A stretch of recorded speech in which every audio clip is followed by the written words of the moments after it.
Assalamualaikum warahmatullahi wabarakatuh. Salam sejahtera bagi kita semua. Perkenalkan, saya Andini Hasanuddin.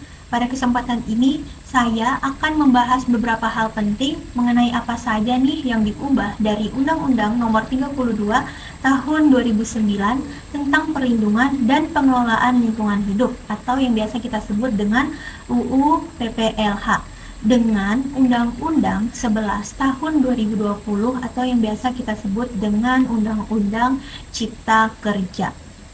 Undang-Undang Cipta Kerja resmi diundangkan sebagai Undang-Undang Nomor 11 Tahun 2020 setelah ditandatangani oleh Pak Presiden Joko Widodo pada 2 November 2020.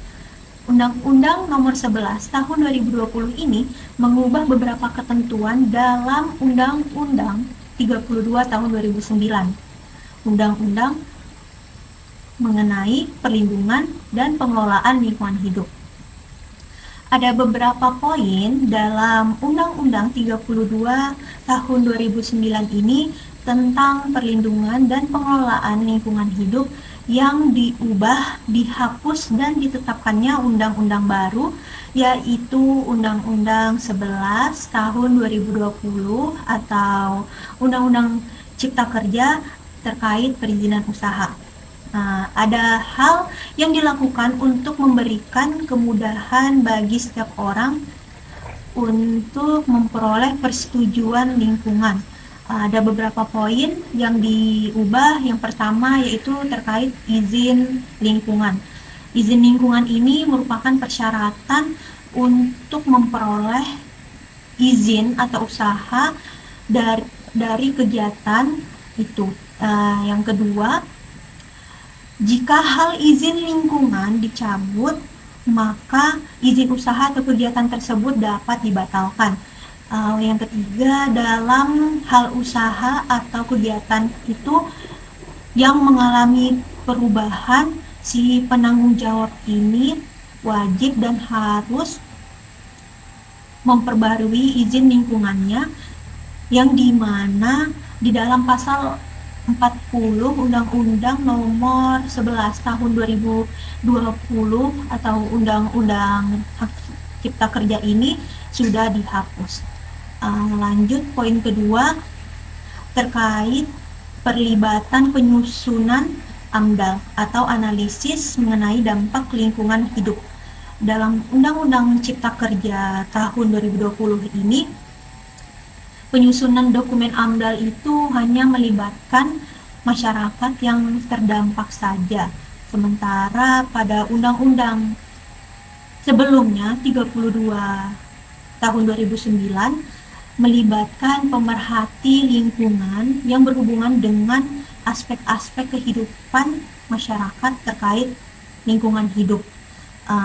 Pada pasal 22 Undang-Undang Pengelolaan dan Perlindungan Lingkungan Hidup dengan Undang-Undang Nomor 11 Tahun 2020 secara garis besar isinya itu sama, namun ada beberapa yang dihapus. Contohnya itu dalam proses AMDAL yang dimana dalam prosesnya itu undang-undang tersebut dihilangkan. Padahal pemerhati lingkungan hidup ini adalah itu berpengaruh untuk segala bentuk dan proses AMDAL. Jadi Undang-Undang Nomor 11 Tahun 2020 yang terbaru ini tidak ada poin-poin tersebut. Lanjut, poin ketiga terkait tanggung jawab limbah B3. Secara garis besar pun isi dari kedua undang-undang tersebut itu sama. Namun ada hal yang lebih signifikan atau lebih poin terkecilnya pada pasal 88 Undang-Undang Cipta Kerja yang sudah dihapus dari pasal sebelumnya, yaitu pasal 88 Undang-Undang PLH. Di bagian pertanggungjawab mutlak atas kerugian yang terjadi tanpa pembuktian unsur kesalahan.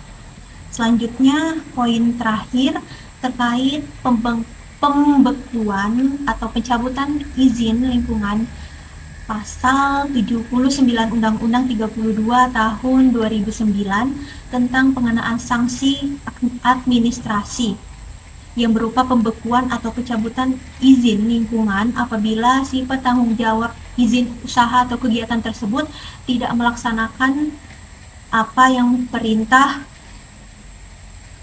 bagi atau yang pemerintah itu paksa,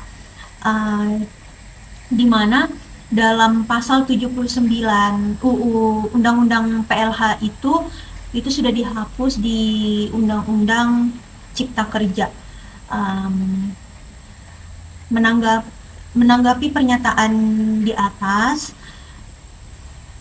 sebelum mengakhiri, ada pandangan saya terhadap perubahan tersebut dari undang-undang sebelumnya sampai ke Undang-Undang Cipta Kerja yang telah mengubah dan menghapus maupun menggeser norma-norma Undang-Undang Nomor 32 Tahun 2009 tersebut yang berpotensi menimbulkan masalah atau konflik hukum dalam tindakan dan penegakan hukumnya. Contoh diantaranya itu kayak urgensi ekonomi, lebih mementingkan percepatan investasi yang padahal mengesampingkan atau